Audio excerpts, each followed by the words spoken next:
2007 году Стив Джобс показал миру iPhone, и это событие, которое трудно переоценить, так как оно буквально перевернуло индустрию и дало сильнейший толчок развитию мобильных телефонов. А любой современный смартфон по сути своей является идейным потомком того самого первого телефона от Apple. Оригинальный iPhone был крайне неоднозначным устройством и имел множество недостатков и ограничений, но в него было заложено столько революционных идей, что ему можно было простить все его грехи. Спустя 10 лет и 10 итераций iPhone в компании просто не могли не сделать нечто эдакое, что если не перевернет индустрию во второй раз, то уж точно встряхнет ее. И они попытались это сделать, представив iPhone 10. То, насколько у Apple вышло удивить, является темой отдельного разговора и, возможно, будущего обзора. Сейчас для нас важнее то, что кроме него на презентации показали еще две модели – iPhone 8 и iPhone 8 Plus. Последний станет героем данного обзора, в котором, помимо всего прочего, я сравню его с прошлогодним iPhone 7 Plus. Спонсор обзора – магазин white.ru. Здесь можно купить смартфон, планшет, прочую электронику, компьютерную и бытовую технику, детские товары и даже настольные игры. И все это по низким ценам, с быстрой доставкой и удобным самовывозом. Уже 4-й год подряд iPhone остается практически в одном дизайне. Поэтому, как и в прошлом году, чтобы коробка хоть как-то отличалась от коробок предыдущих версий, на нее нанесли изображение задней части смартфона с бликом, непрозрачно намекающим на стеклянную заднюю часть. Комплектация по сравнению с iPhone 7 Plus не изменилась никак. В нее входит кабель синхронизации Lightning, адаптер питания на 1 А, гарнитура AirPods с разъемом Lightning, документация, скрепка для лотка SIM и переходник с 3,5 мм джек на Lightning. Последний является по сути внешней звуковой картой. За месяц, прошедший со дня презентации, только ленивый не пнул Apple за то, что дизайн iPhone не меняется уже 4-й год подряд. А толстые рамки вокруг экрана в VK17 это совсем не камильфо. Лично я не вижу проблемы в толстых рамках. В смартфонах с 5,5 дюймовым экраном плюс-минус 5 или даже 10 мм в ширине корпуса никак не сказываются на эргономике. Что касается дизайна, он действительно практически не менялся с 2014 года и порядком приелся. Стеклянная спинка позволила слегка освежить внешний вид смартфона. В противовес этому корпус стал более хрупким, а при падении на твердую поверхность вероятность разбить стекло увеличивается в 2 раза. Если честно, глядя на iPhone 8 Plus, думаешь, вот такой должна была стать прошлогодняя модель. Нет дурацких полос антенн и выпирающая камера лучше обыграна.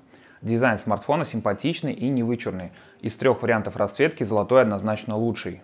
Цвет алюминиевой рамки ближе к золотому, а цвет заднего стекла скорее кремовый. Вживую это сочетание выглядит очень круто. Худшим цветом я бы назвал серый космос. 3 цвета в одном корпусе – это слишком. Спинка серая, рамка темно-серая, перед черный. Качество сборки отличное. iPhone 8 Plus уже побывал в руках одного известного англоязычного блогера, специализирующегося на испытаниях на стойкость к механическому воздействию. Корпус новинки оказался довольно крепким. А вот защитное стекло, которое на презентации назвали самым прочным среди смартфонов, по твердости ничем не лучше того, что установлено в iPhone 7 Plus. Оно может быть поцарапано предметами с твердостью от 6 единиц по шкале Mohs. Защита кнопки «Домой» и глазка камеры, как и прежде, сделана из закаленного стекла с тонким сапфировым слоем поверх него. Такая защита царапается при сильном механическом воздействии, но от мелких песчинок должна спасти. Оба плюса имеют защиту от воды и пыли по стандарту IP67, что подразумевает, что при кратковременном погружении вода не попадает в количествах, нарушающих работу устройства, а постоянная работа в погруженном режиме не предполагается. Кроме того, повреждение смартфона под действием влаги не покрывается гарантией. Эргономика iPhone 8 Plus по сравнению с предшественником лучше не стала, если честно, стало еще хуже. Производитель побил собственный рекорд по весу 2-летней давности. Новинка при тех же габаритах весит 202 грамма. Смартфоном можно пользоваться одной рукой, но с большим трудом и при условии, что у вас руки пианиста. Все интерфейсные разъемы и элементы управления сохранили свои места. Кнопка «Домой» по-прежнему сенсорная и не реагирует на руки в перчатках. В кнопку «Домой» встроен дактилоскопический сенсор, он такой же, как и в iPhone 7 Plus. Обновлять его смысла нет никакого, это все еще один из самых быстрых сканеров отпечатков в смартфонах.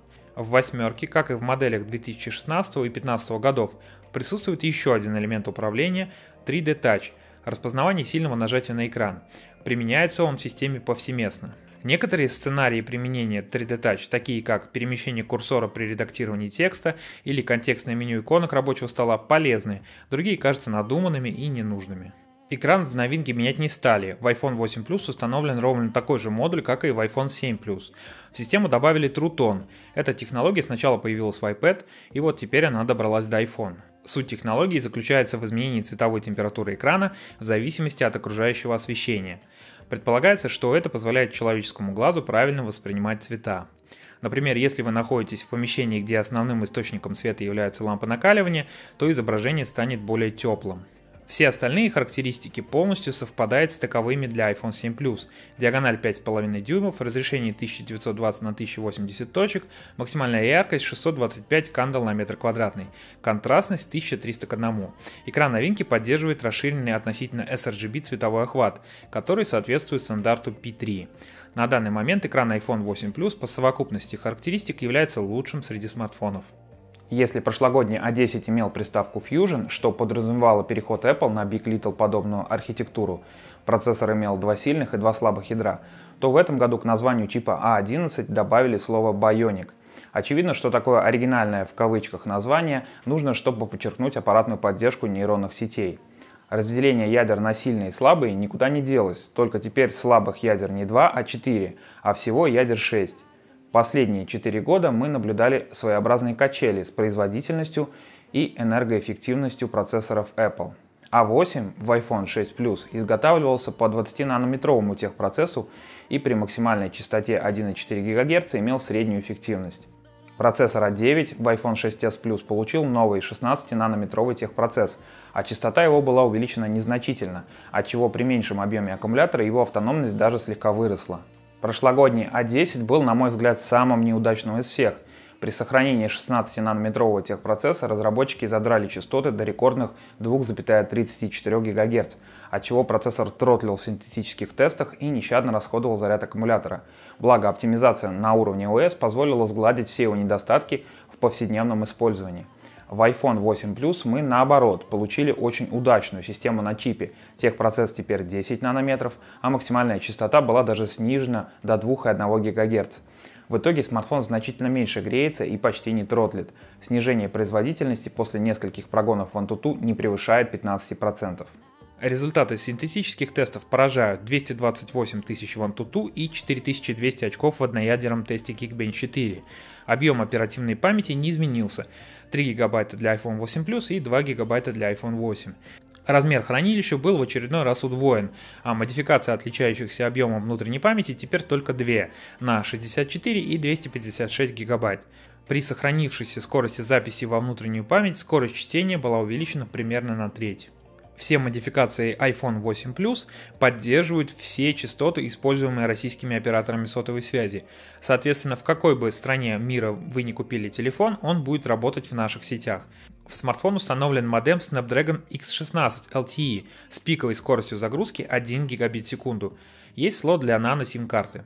Набор беспроводных интерфейсов практически не изменился с прошлого года и включает Wi-Fi AC, поддерживающий MIMO, Bluetooth, теперь 5-й версии, и NFC.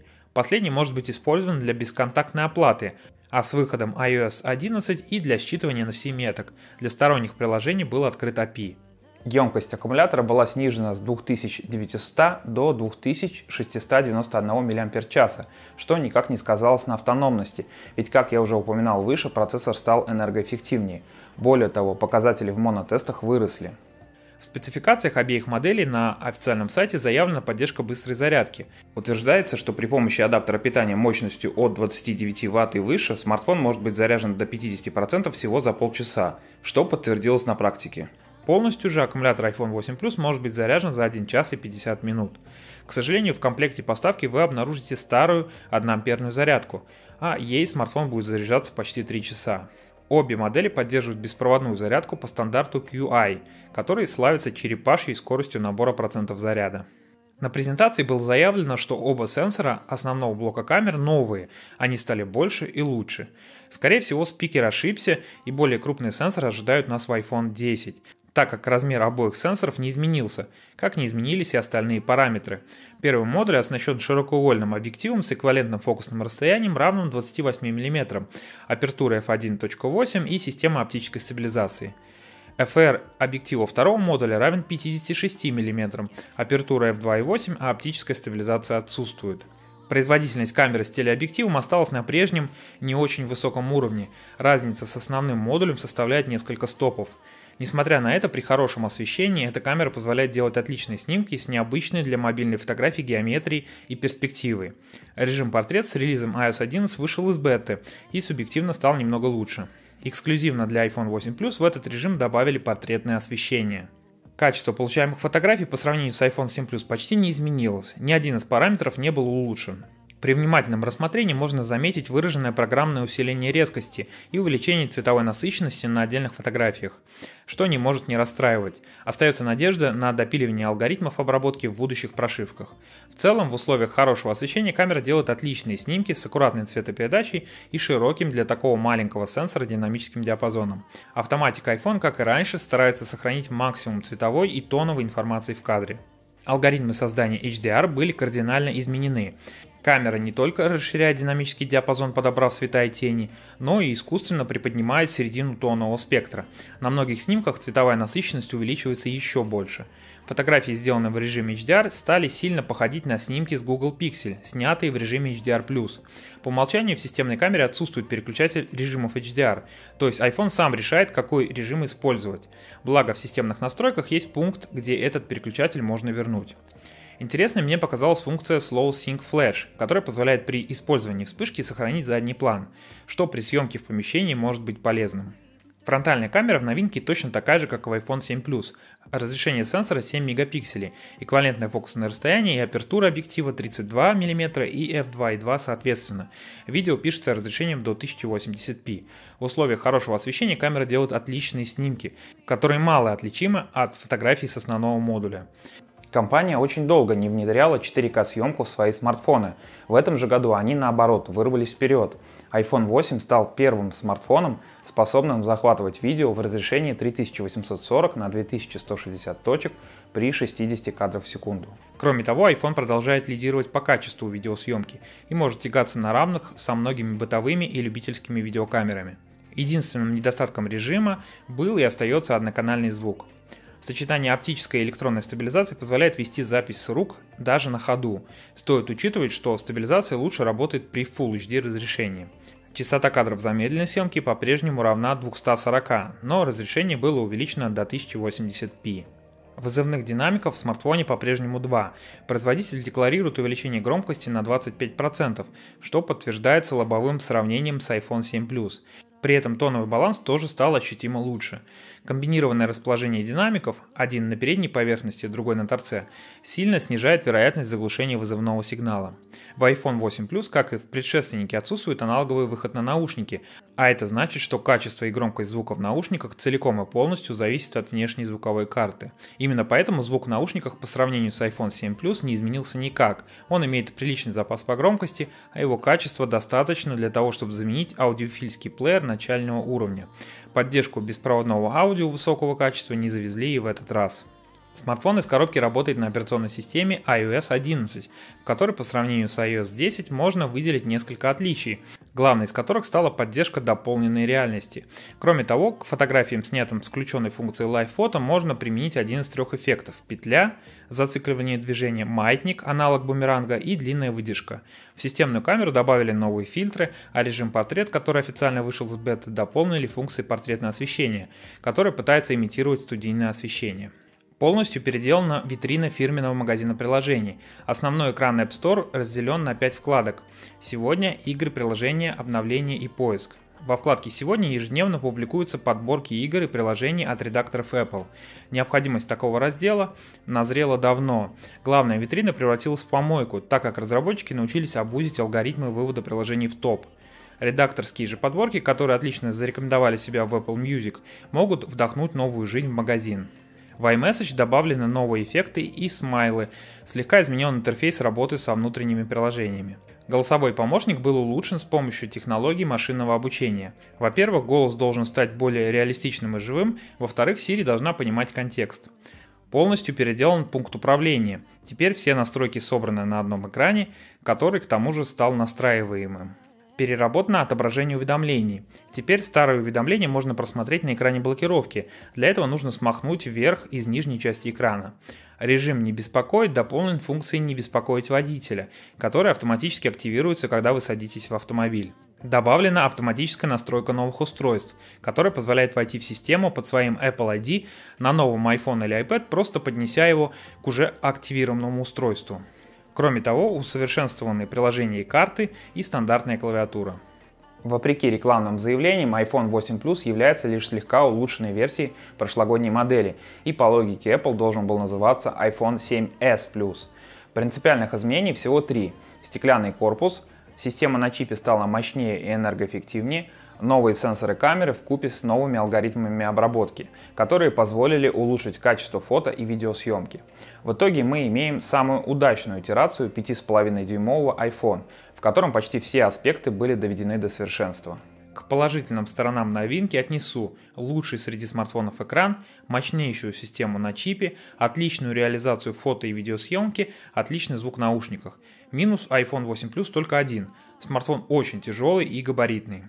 Конечно, можно поворчать о том, что Apple не стоило выпускать телефон в старом корпусе и сосредоточиться на новом iPhone 10, но ведь наличие выбора из нескольких вариантов – это всегда хорошо. Что касается ответа на главный вопрос, стоит ли менять iPhone 7 Plus на новую модель, нет, не стоит. Новинка не дает никакого нового опыта, а издержки перехода в нынешних экономических реалиях не оправдают себя.